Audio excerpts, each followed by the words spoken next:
স্পেনের সামরিক ঘাঁটি ব্যবহার করে ইরানের হামলা চালানোর অনুমতি না দেওয়ায় চটেছেন মার্কিন প্রেসিডেন্ট ডোনাল্ড ট্রাম্প। এর প্রতিক্রিয়ায় তিনি স্পেনের ওপর পূর্ণাঙ্গ বাণিজ্য নিষেধাজ্ঞা আরোপের হুঁশিয়ারি দিয়েছেন। বিশেষজ্ঞরা বলছেন, বাণিজ্য বন্ধ হলে উল্টো যুক্তরাষ্ট্রেরই ক্ষতির সম্ভাবনা বেশি।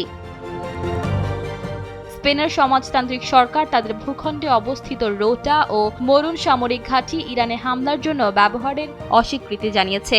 অনুমতির অভাবে যুক্তরাষ্ট্র ইতিমধ্যেই ওই ঘাঁটিগুলো থেকে 15টি সামরিক বিমান ও জ্বালানি ট্যাঙ্কার সরিয়ে নিয়েছে। ন্যাটো লক্ষ্যমাত্রা অনুযায়ী জিডিপির 5% প্রতিরক্ষা খাতে ব্যয় না করায় স্পেনের ওপর ট্রাম্প আগে থেকে ক্ষুব্ধ ছিলেন।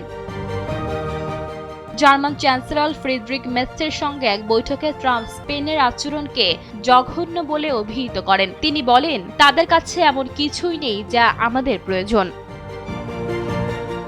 জার্মান চ্যান্সেলর মের্স স্পষ্ট করে জানিয়েছেন, স্পেন ইউরোপীয় ইউনিয়নের অবিচ্ছেদ্য অংশ।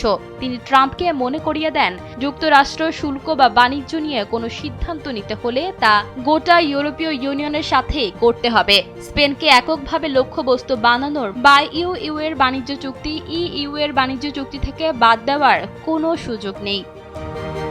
বিশেষজ্ঞদের মতে, ট্রাম্পের এই হুমকি বাস্তবায়ন করা বেশ কঠিন। স্পেনের ওপর নিষেধাজ্ঞা দিতে হলে ট্রাম্পকে প্রমাণ করতে হবে যে স্পেন যুক্তরাষ্ট্রের জন্য একটি স্বাভাবিক ও বিশেষ হুমকি। আইন বিশেষজ্ঞরা বলছেন, নিজের দেশে বিদেশি হামলা চালাতে না দেওয়া কিভাবে মার্কিন নিরাপত্তার জন্য হুমকি হতে পারে তা প্রমাণ করা প্রায় অসম্ভব।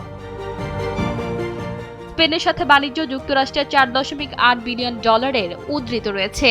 অর্থাৎ বাণিজ্য বন্ধ হলে উল্টো যুক্তরাষ্ট্রেরই ক্ষতির সম্ভাবনা বেশি।